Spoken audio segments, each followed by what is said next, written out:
UK? I certainly hope so. We'll be able to tell really later this week and then next week whether we see hospitalisations, which are still rising at the moment, start to decline.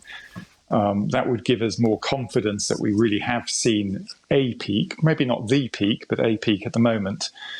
But I think, as my colleague just said, we need to remain cautious.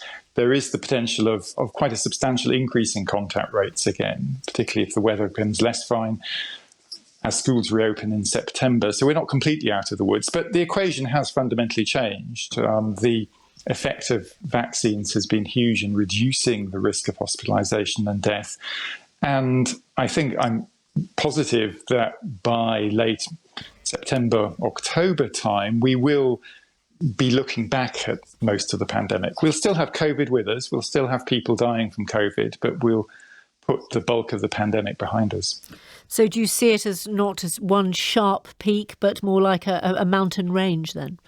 I mean, potentially. It's very hard to predict human contact patterns, how they fluctuate. It's driven by so many different factors. Some we know about, like schools opening and closing for holidays, but most of them are rather unpredictable. And so clearly, the higher we can get vaccination coverage, the better.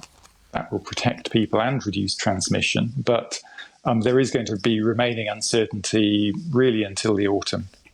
Professor Neil Ferguson and Professor Jason Leach, thank you both.